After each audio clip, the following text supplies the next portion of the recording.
Hello again, and welcome back to the Slow Flowers Show with Deborah Prinzing. This is episode 551. Well, it's spring, finally, so it's garden book season, of course. Last week you met Teresa J. Spate, author of Black Flora, and today it's my pleasure to introduce you to another garden book author, Riz Reyes of RHR Horticulture. He's a longtime Slow Flowers member and a friend who has authored his first book for young readers and their families.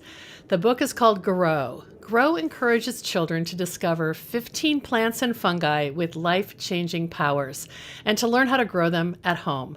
Riz profiles 15 plants, beautifully illustrated by Sara Boccaccini Meadows, and in each section, readers will meet the often surprising plant relatives. For example, the tasty tomato is a cousin of the deadly nightshade. Interesting plant stories are accompanied with step-by-step instructions to grow and care for each one, whether you have a big backyard garden or a sunny windowsill. Here's a little bit more about Riz. Rizaniño Reyes is a horticulturist, speaker, and educator. Growing up in the Philippines, Riz spent his childhood on a fruit plantation managed by his father before moving to the Pacific Northwest at age 7. Upon arrival in the U.S., he learned the names of the new and strange flowers that he saw in his life, and he continued to nurture his love of horticulture, the art and science of plants, at the University of Washington. Of his work, Riz says he hopes to inspire more young people, especially people of color, to be involved with interacting with nature and learning about the environment. If everyone did this, can you imagine what a beautiful world this could be, he asks. I hope you enjoy our conversation, filmed a few weeks ago inside my cozy greenhouse. I've edited some of the whimsical, info-packed illustrations by Sara Boccaccini Meadows throughout this video, so you can get a peek at the inside pages of the book. I'll share our sponsor thank yous after the interview, so let's jump right in and get started. Hey, we've been talking about your debut as an author, and congratulations. I'm so happy for you. Thank you very much. For those of you who are longtime listeners of the podcast, Riz is a past guest. He's been a past speaker at the first Slow Flowers Summit. He appears in our video, our Slow Flowers Society video, when we went to UW Farm. Yeah, that turned out beautiful. Oh, it did. It was great. Elena did a great job. Thanks for letting us do that. Sure. And anyway, of course, I love everything about Riz and his work, but the author title he's had for years, from writing articles, and now a book. Yeah, a children's book. Yeah, so tell us about the book. Congratulations. Thank you.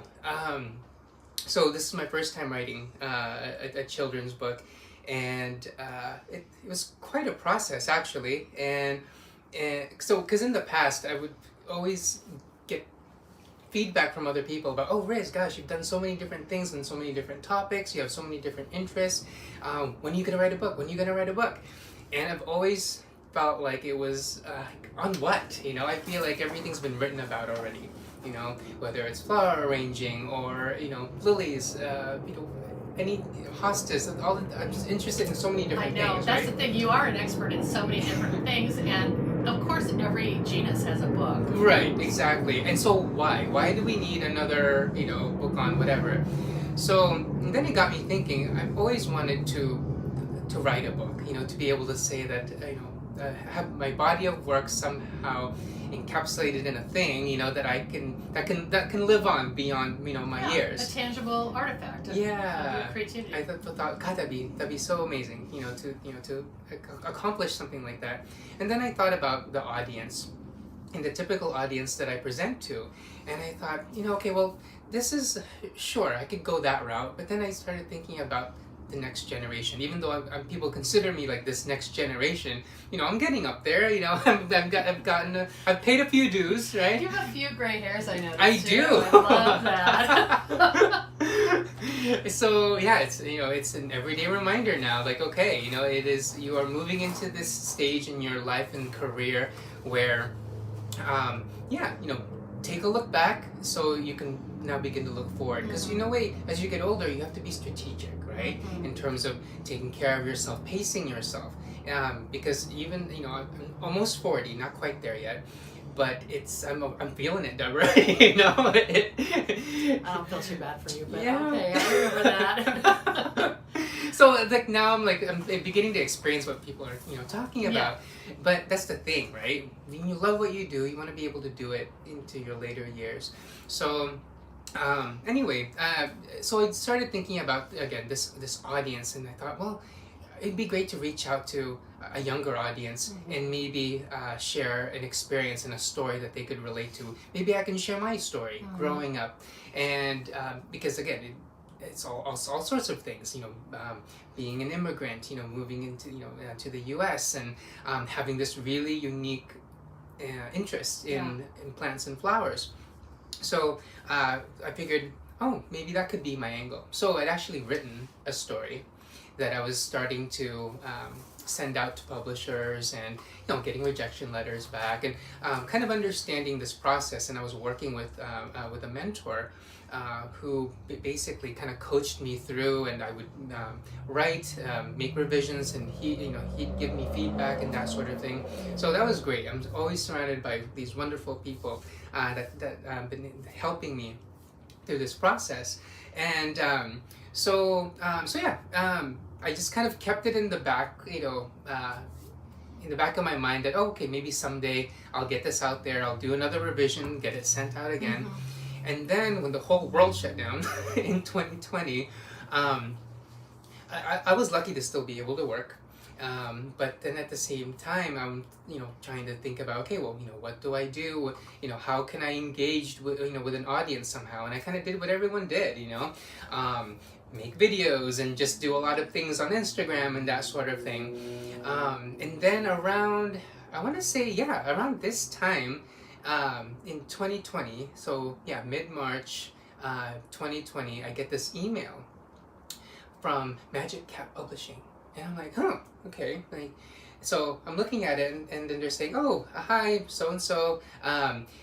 We're a children's book publishing company, and we have this idea for a children's book, and we're interested to find out to see if you'd be interested in authoring it. And I'm like, huh. That's amazing. So, but first I'm like, okay, what is this? Like, trying to Google them and figure out. Yeah, exactly. So they were legit. They had different titles. They have a beautiful website, and you can see who their target audience was. And so I replied back, and I guess they found me on social media, and they thought that they had this idea for a children's book based on gardening and plants, and they thought that I might be an appropriate author for it.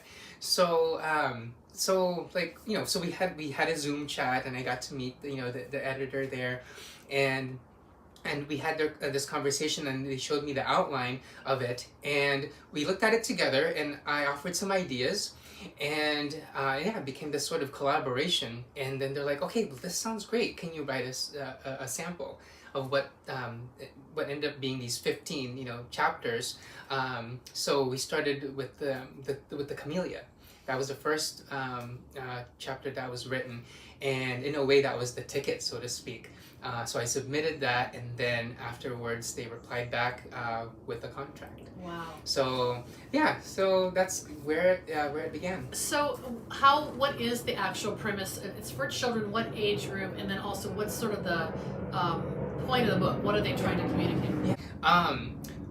So we kind of tried to figure this out together, because they had just a rough outline basically, and then I just kind of threw out some ideas. But in that process, we began to kind of bring it together, and so the first one was the most challenging, because I wasn't sure what it was going to look like, what the layout was going to be, and also I didn't even know who the illustrator was. Because one thing I learned in this process that my mentor was telling me, that if you work with a publisher, they typically choose the illustrator for a children's book. So did they have an illustrator in mind when they approached you? That I don't know. Oh, okay. They just mentioned, so we got this idea, and here's the illustrator, Sara Boccaccini Meadows. Boccaccini, excuse me. So so I just wrote, and I had my deadlines, and the hard thing was choosing the different plants. But we came up with different themes for each one, where each plant was a hero. I love that. And so creative. It was like cool. A superhero. Yeah, exactly. Okay. So the plant whatever the plant's attributes are, you made them superhero-ish sort of thing. Yeah. Like, what is the camellia's power? Superpower. So, hospitality Okay. was the first thing that kind of came to mind, and I think I chose the camellia because it encompassed a lot of different cultures that use camellia, and of course we think tea. We're drinking right? our tea, right? So whether you're in England or in China, tea plays a role in cultures and ceremonies, and your morning cup of tea and that sort of thing. So then I started thinking about these different plants, and that's how I went to made those decisions as to, okay, what plant will have a superpower, and try to draw from that. And so to me, then I started thinking, okay, well, like, wow, these plants growing up, if you really think about it and you really study them, each plant has a story, and we've heard that phrase before, and I wanted to extract some of those stories and bring them out. And it was nice to think about children as the audience, because I'm so used to speaking to women in 40 and above. Basically it was my audience, right? So I'm comfortable there, Yeah. So but here it's a young child. And so in a way I can be, I didn't have to, I did change my language and how I present and how I write. So that was difficult, but the editorial team was great because they took what I wrote and basically simplified it. So without changing things completely. So that was really helpful. But it was easy to actually just state a fact and be good with it. Versus, I feel like when I'm speaking to an older audience, I had to elaborate and really like sell them on the idea. Yeah. Whereas here it's just a simple fact and that's it. Well, we're going to show some of the photos. I'm going to edit them into our conversation so people can see some of the first the beautiful cover and then the interior photos, or excuse me, photos of the illustrations. Tell us the illustrator's name again. Sara Boccaccini Meadows. Okay, and she's British, but she lives in New York. Correct. Right? Yeah. I saw her on that Zoom book event you did, and it seemed like you both jumped right in and brought your best to this project. She loves to illustrate for children, but she isn't necessarily a botanical illustrator, Correct. right? Yeah. Okay. And that was in our conversations, we put it out there in terms of like things we were uncomfortable about, that we weren't sure of, but it was great because there were a few things that I struggled with in my process, and it was good to hear that she went through the same thing as well. So this is basically her first title as well as a full-on illustrator for a children's book. But she's done other projects before. Actually, one project that she has, because of course when I learned who the illustrator was going to be, I immediately looked her up online, and her Seattle Chocolates was one of her projects. Really? Yeah. So it's like, gosh, these drawings look really familiar. But so yeah, it was just fun to finally meet her and to learn about each other's process, because I was kind of going through mine, because obviously this was my first time writing a children's book. Well, so, Riz, the thing that's so interesting about talking about switching it up to having a young audience is, I mean, it seems like you were coming full circle, because you so often talk about growing up around plants, and that was just a natural part of your childhood. But many kids these days don't have that in their childhood. So you were trying to recreate a little bit of that wonderment that you felt probably when you first became obsessed with gardening and plants. Well, I have to acknowledge, and I do acknowledge the fact that I was a weird kid, and I'm going to embrace that, till my last days. And I think that's the thing. Each kid is weird, whether they like it or not. And of course, we try so hard to want to fit in and to be accepted. And I definitely went through that phase, and I think every child does, as they find themselves, right? Right. And I think I was so lucky to find myself in plants.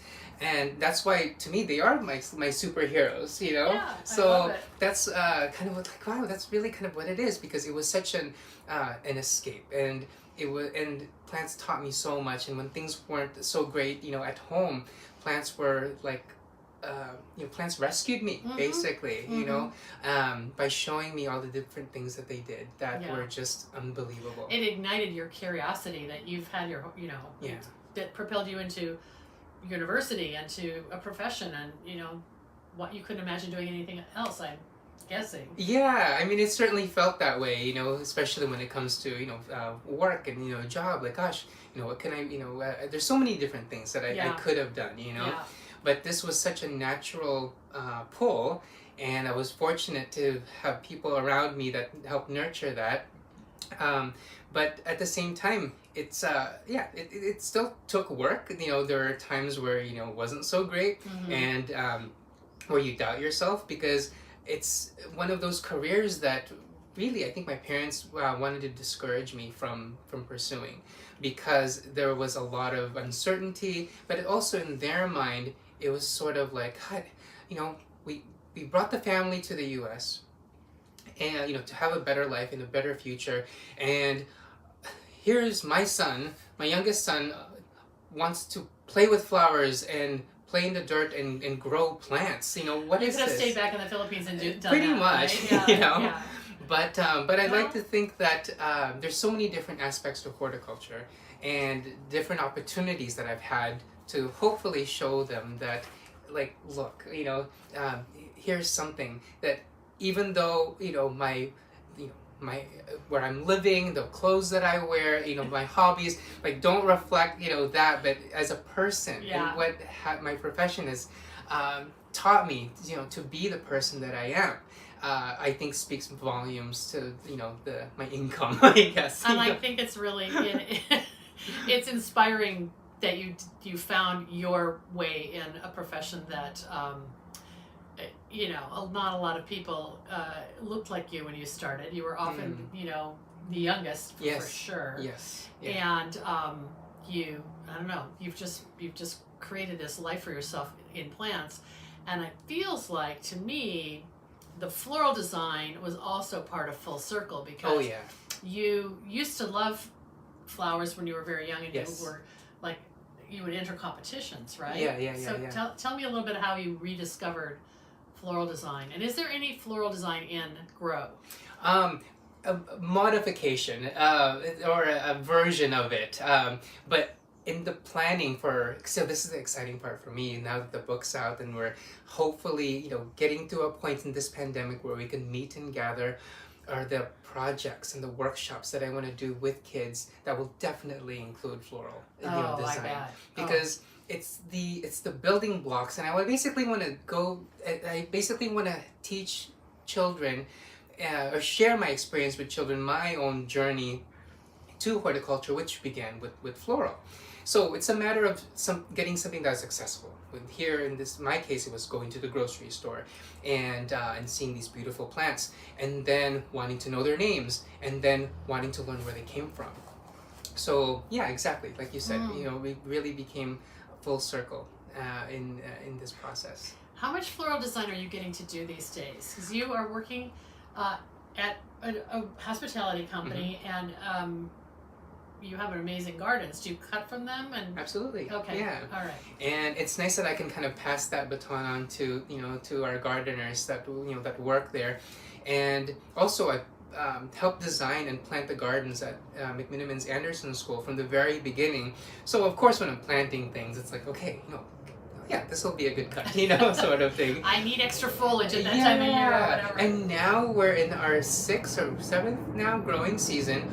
Yeah, like we're clipping, we're cutting, and actually have a bucket for you of stuff that I want to do for you. Yeah. Ooh. So it's one of those things where we can just, because they need it. They need to be trimmed. They need to be pruned. The dogwoods need to be coppiced. We have curly willow that needs to be coppiced. So we have all this so-called product, but I don't refer to it as product, but it can be. that allows us, to make arrangements for the hotel. And do you make them for the hotel? Occasionally, or do you have your team members do it? We switch up, So it's one of our morning tasks is to check the floral arrangements in the front desk, and whoever has time that morning will do a refresh. So the McMenamins Anderson School is in Bothell, which is north of Seattle. But then you're also, and what's your actual title? Gardens manager. Gardens manager, because you have a second property now in Tacoma, right? Yeah, well, so that one is so I supervise the gardener that's there. Okay. So I give my insight because I helped open that property as well. What is that called? So that's McMenamins Elks Temple. Elks Temple, in okay. downtown. I've been there once. It's a landmark in Tacoma, right? It's a beautiful building, right. And next to the beautiful city hall there, and there's what we call the goat garden now. It's the goat lot. We call it that because it was this empty lot for years, just covered in blackberry and just junk, and so it hasn't been touched for a while. But since McMenamins purchased it, thinking, we'll do something with this space, my boss hired a goat company, I guess you could call it. The ruminants. Rent a ruminant is the name of the business. Yeah. And what, they cleared the lot for you? Yep. They every year she would bring in the goats, and they became this attraction to the city, And they did an incredible job. Like, they mowed it down completely. And that's the thing, to get rid of blackberry, you just have to keep at it. So now it's referred to as the goat lot or the goat garden. And now the gardener there is turning it into an urban farm. Oh, wow. Yeah, so it's not on the side where the steps are. Yeah, the Spanish Steps, that's on the other side of the building. That's another historic landmark. Right. But we planted on each side of the steps there as well, so we maintain the gardens there as well. Yeah, that's beautiful. Mm-hmm. Wow. Do you think you can squeeze a little cutting garden in there? I know the gardener there, actually, she wants some cutting, plants there. So we're just hooking her up with all sorts of extra divisions and stuff. Mm-hmm. So yeah, she got some peonies, and of course there's always extra dahlia tubers. So yeah, she's got a cutting garden there as well. And so it's, wow, a lot. That's a lot. So if you're in Tacoma, you want to see Riz's work, go to the Elk Lodge, McMenamins, or come to Bothell to where I think there's a bigger landscape there, right? The acreage is larger at Anderson School. Yeah. Someone was talking about Edgeworthia, and I had this picture in my mind of those mature ones that you must have planted when you first started, and that are stop people in their tracks when they're in bloom, right? Yes, and that's the goal, And it's the funnest thing too, because people are so struck by it, like, what is this plant? It looks like it's dead, but then it has these yellow pom-poms, and like right about now, right? They're just about finished right now. But yeah, they're always an attraction, and everyone asks about them every single year, and I like that. I want people to notice and see something different and unusual. I think Riz, what you're doing is, well, we notice it because we're plant freaks, but there is this category of human who I call like having nature blindness. Like, they walk by plants and they don't notice them. So you almost have to grab them with these exotic surprises to stop them in their tracks. And it sounds like you've done that in every season. And for me, being a gardener in the Pacific Northwest, I feel like it's our duty to have diversity in our planting schemes in the gardens here, because it's like, why not? Why do you not take advantage when you are the envy of the nation and the world of being this horticultural mecca, because of the cultural conditions. Because of the cultural conditions. And so in some ways, if you want to represent diversity in people, you also, why not, in our landscapes, in our gardens as well, because each of these plants also come from different parts of the world. And that's my jam. I mean, that's how I want to show my work. And whether it's floral or in the garden, I love texture. I love being able to showcase each of these plants in what I do. And you do that in your floral design. You cannot really be categorized as having an aesthetic other than a horticultural design aesthetic, because you don't put, from my observation, you don't put anything in a vase or in a bouquet as filler. Everything has an intent and to show that unique beauty of that plant. And there's many different ways, and I'm still learning how things can go together. And that's one of the beautiful things that I love about the work that I get to do, and I also mentioned it in my introduction in Grow, is this, again, a very common phrase that I say again and again is we never stop learning, right? And that's one of the things I love about what I do is you're not held to, there's standards, but even with that standard, there's always something, beyond that. So with floristry, I make the time to take a workshop or to befriend florists and to just expose myself to different bodies of work, to learn different mechanics and to just see what you can do. So I have all these wonderful mentors now that I've gotten to meet, that I've been able to take part in workshops. And what I've loved about this process, it's been very reciprocal in that they teach me mechanics and techniques, and I teach them different plants that they can use. Yes, you do. And it's mutually beneficial. It is, and it's been so fun because it almost has kick-started this enthusiasm, and it's sort of like, to me, that's something that's so common. Like, oh, okay, sure, whatever. Is this like new trend, or is this new thing that florists are after? And I love that collaborative feel. Yeah, that's so cool. So you talked about starting a grow. Your first chapter that you wrote was Camellia. Give us a couple other picks that you want to make sure people look for when they buy the book, and maybe be curious about how you express that particular plant. Yeah, so choosing plants for this book was like, choosing your own child almost, and like, what's your favorite? What, only 15? How Yeah, can you do that? Not that I want 15 children, no. But no, it was, I had to think about, because I can easily come up with 15 favorites, list them down and write about that. But again, know your audience. And I feel like I've been so alienated from this audience. I had to really take a step back and, start writing. What do you feel like a kid will understand and will see, in this process? And there were some that are just like, that's too complex, or that's just, how can they relate to that? So I try to focus on things that they would recognize. But then we started to introduce introduce families. And because they might not know the family, but they're sure to know a member of that family. Okay. So that helped in terms of coming up with the selections. So then give me an example of one of the families that you So Bromeliaceae, so the bromeliads. So they don't know bromeliad, but they know pineapple? Exactly. Okay. Exactly. Brilliant. Yeah. So that's an everyday fruit they're familiar with. Exactly. Yeah. So then it's about finding facts that they might find interesting. And for me, that was actually the fun part. Also the most tedious and frustrating, because I felt like I needed to really research, what are they going to find interesting?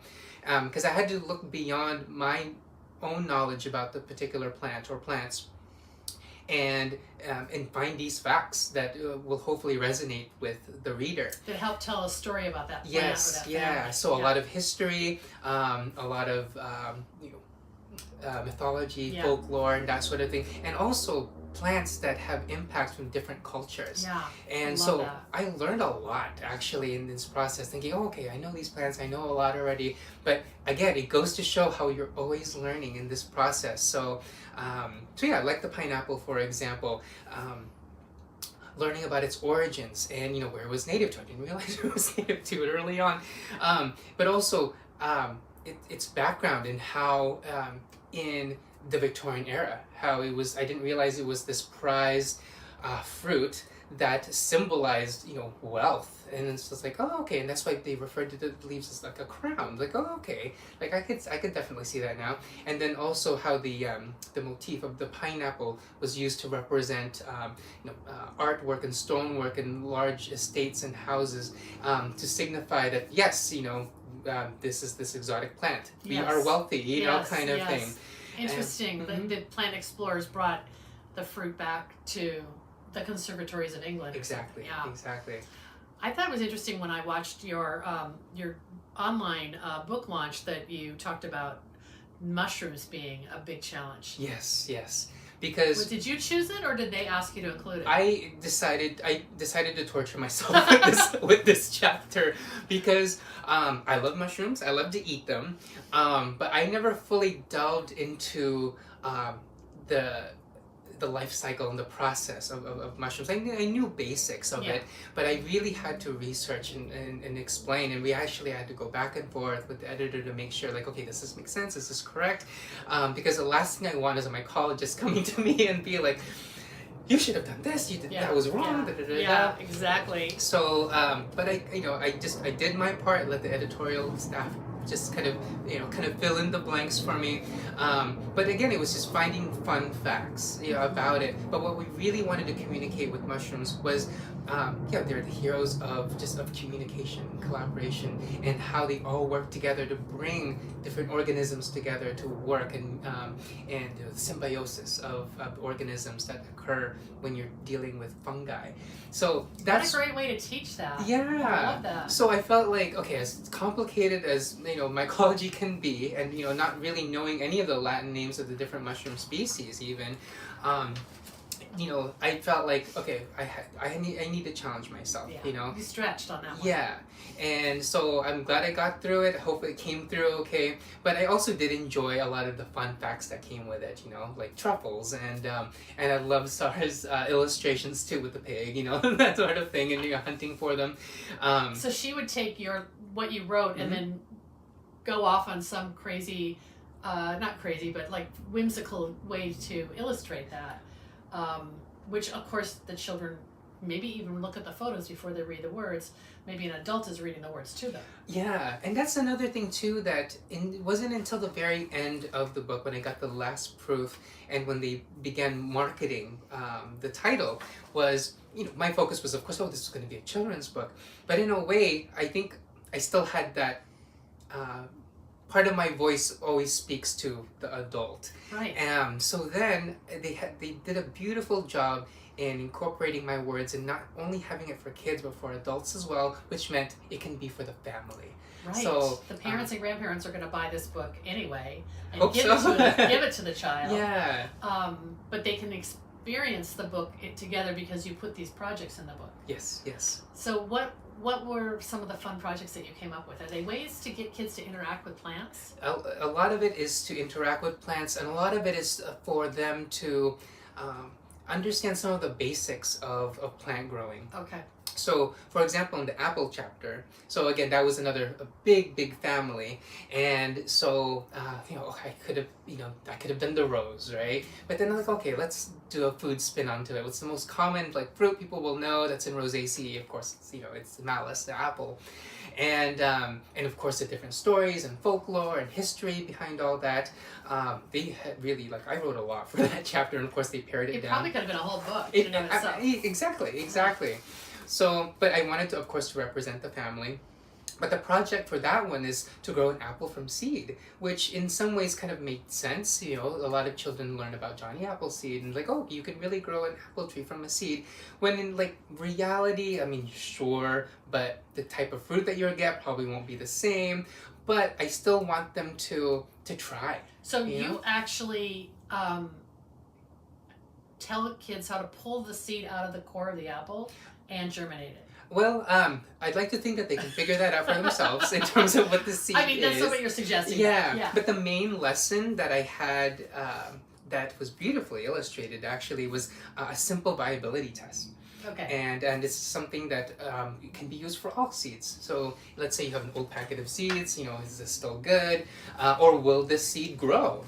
And it's a simple putting in a glass of water, and the floaters you toss out, the sinkers you plant. So usually if a seed sinks, it means it's still got the endosperm and a viable embryo in there that will still grow. But if it floats, it's pretty much a dud. And it's so that was the main thing I wanted to. It's so easy for anybody to do. Exactly. Yeah. And exactly. Kids and adults, it's a simple viability test that even the professionals use.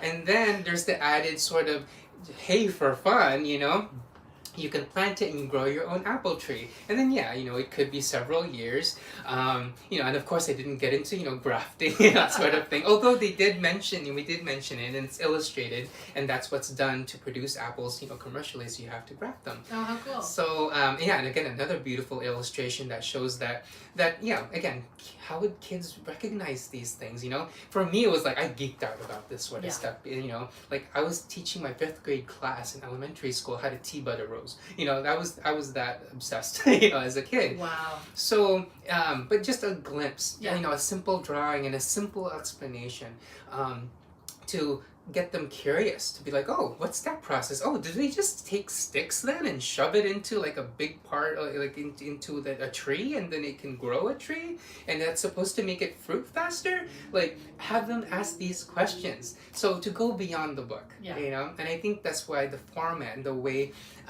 Magic Hat Publishing has put this together was, it's a little tidbit, and I think of it as like the perfect book to have in a doctor's office, like with the highlights magazines, and and everything else, and like even if you only opened it to one page, there was something to capture your attention. Yes, absolutely. I love it. Absolutely. That's so cool. And if they were successful to to grow an apple from seed to have a tree, like how cool, is that? But that's so funny. It's about the process, like get them to start asking questions and to be curious.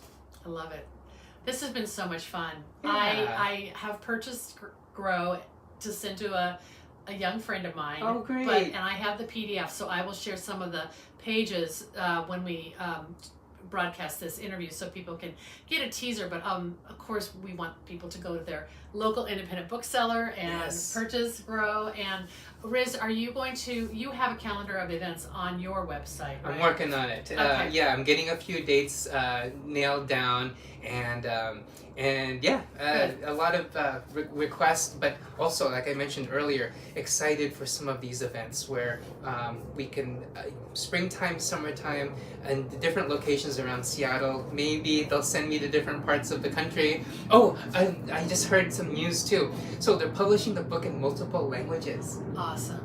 Wow. So just the translation alone is a big undertaking. It is, and actually I got an email just recently from a Polish woman that's saying, hey, I'm so-and-so, and I'm translating your book into Polish, and of course there was questions in terms of, because she wanted to get the translation right, and and here I am learning a little bit about, the language, and so that's pretty cool. Wow. Yeah, so kids around the world can learn these, hear these stories, learn these facts, and encourage hopefully a next generation of gardeners. Oh, I'm really inspired to hear about that. Thank Congratulations. So happy for you. Thanks, Deborah. We are going to have this episode in our show notes at slowflowerspodcast.com for episode 551.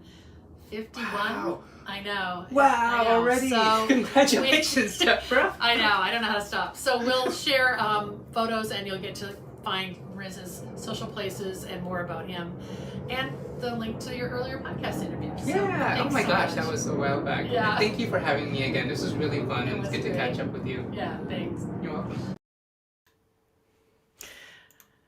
Thanks so much for joining our conversation. Wow, I have known Riz for more than a decade. While our friendship began through horticulture and garden writing, it's definitely evolved into a shared appreciation and affection for cut flowers and floral design. If you want to learn more about this inspiring guy, check out my show notes for episode 551 when this conversation airs on the Slow Flowers podcast next week. You can also find the link to order Grow and listen to my 2015 interview with Riz, all at slowflowerspodcast.com, again for episode 551. Let's thank our sponsors who bring this show to you. This show is brought to you by slowflowers.com, the free online directory to more than 880 florists, shops, and studios who design with local, seasonal, and sustainable flowers, and to the farms that grow those blooms. It's the conscious choice for buying and sending flowers.